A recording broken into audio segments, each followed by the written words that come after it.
Thank you all for attending. I'm George Latimer, Westchester County Executive, and I'm joined by Westchester County Deputy County Executive Ken Jenkins for our announcement today of two appointments to lead our Corrections Department. We have here today the appointment of Joseph K. Spano as Commissioner of the County Corrections Department and Louis Molina as First Deputy Commissioner. We are striving, and I think with these two appointments we've achieved both continuity and change. And we intend to make some additional actions in this department over the course of the next few weeks to continue that philosophy of both continuity and change.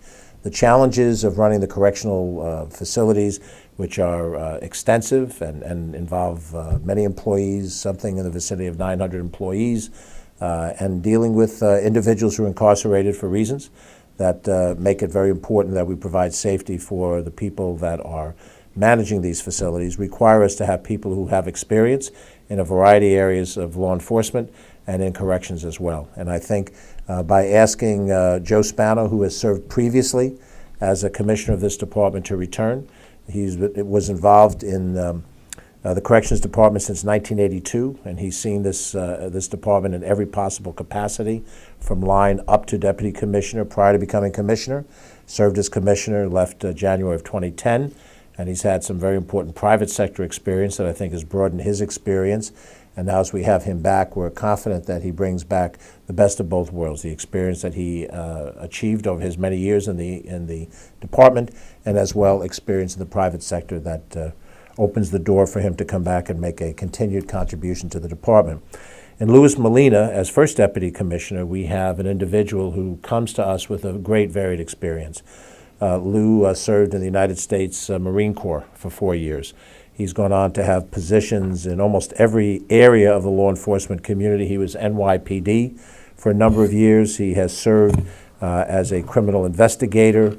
He has served within the district attorney investigative responsibilities. He's deputy chief of the Brooklyn District Attorney's Investigative Office. He has served in New York City's Taxi and Limousine Commission as the first Deputy Chief Enforcement Division. And at such a young age to have all of these experiences we think is very important. Lou and Joe together, along with some future moves that we intend to make, bring diversity to this department, as we have tried in all of our appointments across Westchester County to bring people of talent and ability who reflect the diversity of Westchester in their experiences and life experiences. So I'm very pleased to make these announcements today. Deputy County Executive Ken Jenkins will share a few thoughts, and then we'll ask Commissioner Spano and Deputy Commissioner Molina then to share some thoughts, and then we're happy to take any questions from the press. Deputy County Executive Ken Jenkins.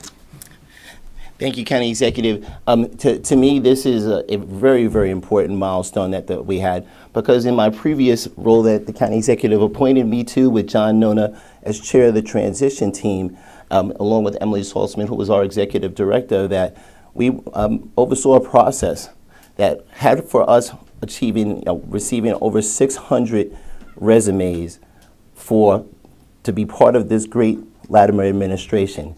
And the individuals that are standing before us today are part of that process. Commissioner Spano, obviously I worked with Commissioner Spano when I was a legislator in 2007, and when he left the department, it had the lowest recidivism rate in New York State. It had national accreditation. There were reentry programs that have gone away by the wayside under the previous administration. And because of County Executive Latimer's vision of trying to make sure that we were providing the safest environment for our communities when people get out of the correction facility, to make sure that we had the level of understanding and progressive values that Commissioner Spano will bring back to Westchester County. Louis Molina was someone we didn't know at all. He was part of the process. His application came in as one of those 600 resumes, and our transition team interviewed everyone that submitted a resume for these particular leadership positions in corrections. And Deputy Commissioner Molina has some vast experience in corrections that was in addition to his latest role as the head of the Taxi and Limousine Commission, the investigative part of that, the policing part of that.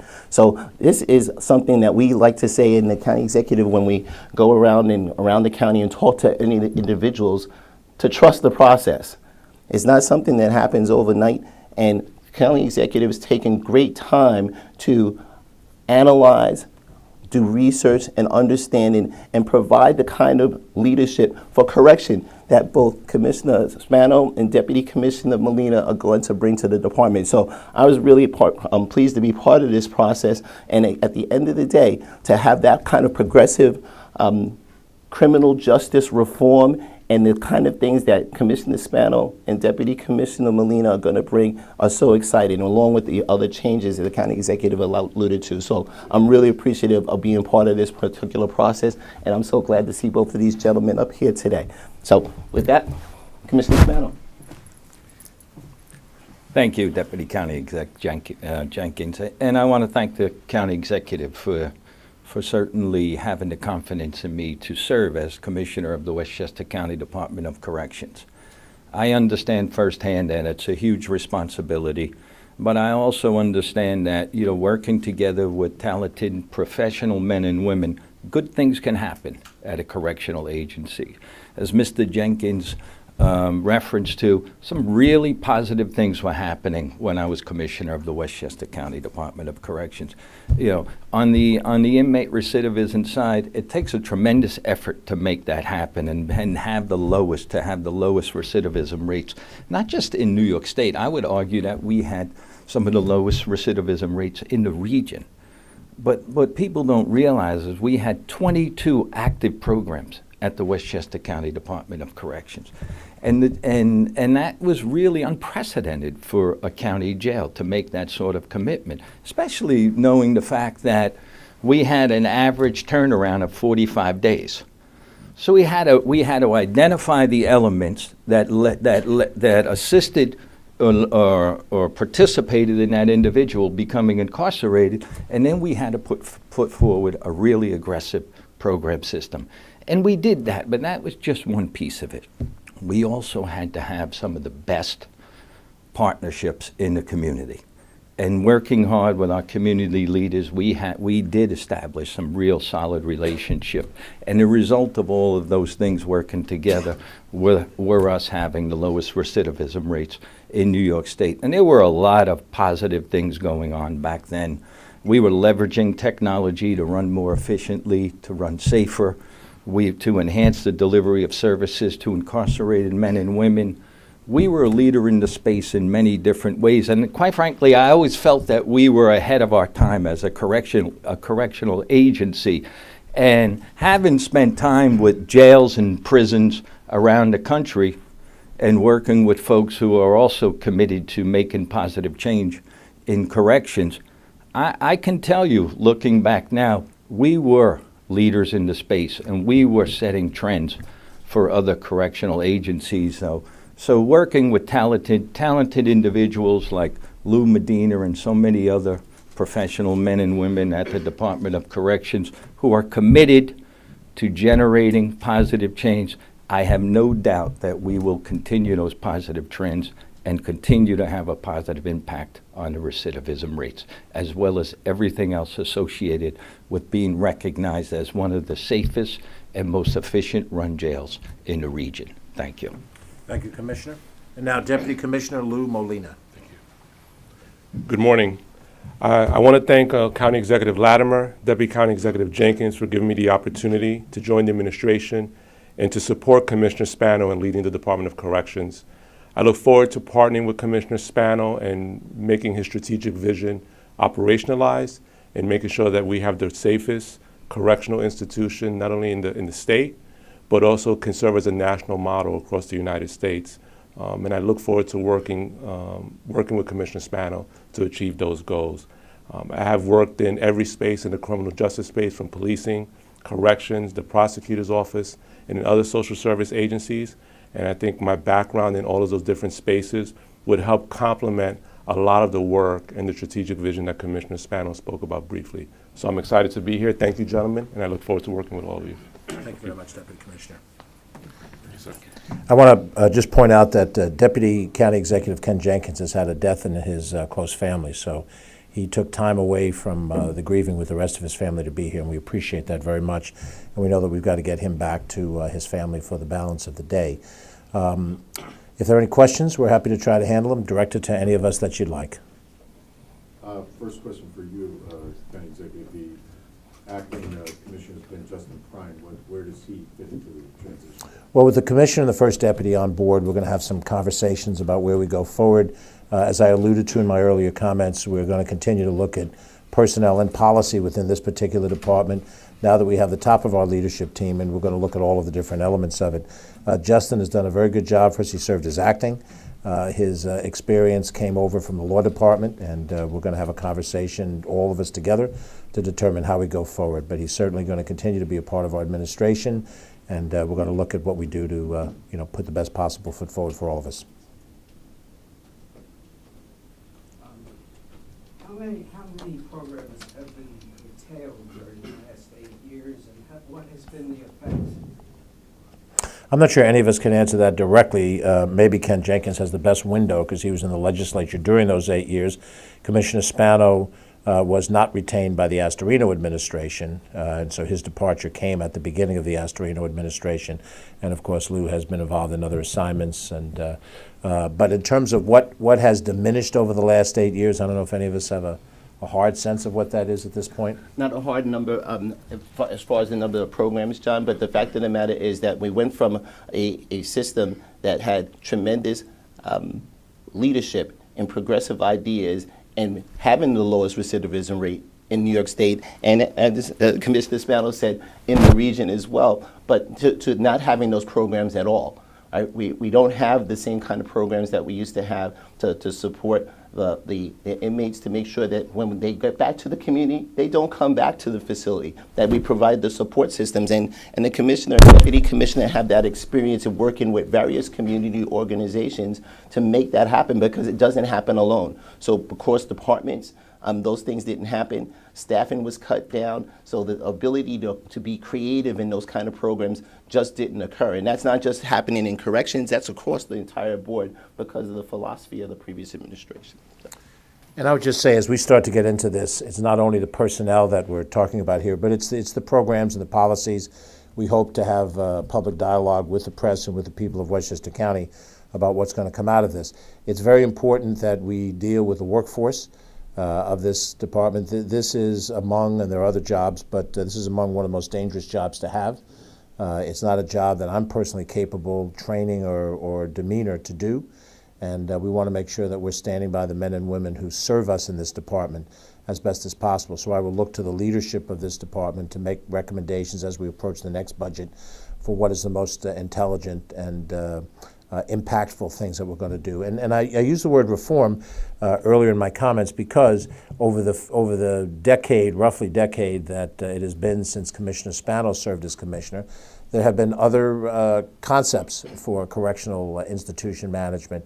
And I think his time outside of the institution coming back in, along with Deputy Commissioner Molina's experience in other facets of law enforcement, will give us a chance not just to repeat things that were done well a few years ago, but to launch new initiatives and to be sensitive to the voices that are out in the community that are concerned with our correctional justice focus, and frankly all of law enforcement, if you want to add to it the public safety element and the probationary element as well. I think we're in an era where we want to see result. It's not about just how much it costs, and it's not just how much we have a program, but we want to see result. And I think if we're pragmatic, as I've said, we're going to try to be in every one of these departments. When I was here last week, we were talking about consumer protection. In future weeks, as we make appointments in other areas, we still have to designate a planning commissioner. We still have to designate a public safety commissioner, internet technology commissioners, all of these positions yet to come. That's what we're looking for, people who are result-oriented and understand how to accomplish an end product that is defensible, and that the people of Westchester will look at and say, yes, that's what we wanted, that's what we voted for. We voted for improvement and change. So that's our philosophical direction going forward. Has there been a rise in the number of prisoners going into the system?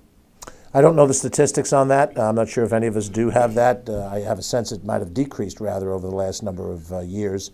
And that may be for reasons that are better answered through the district attorney's office as well.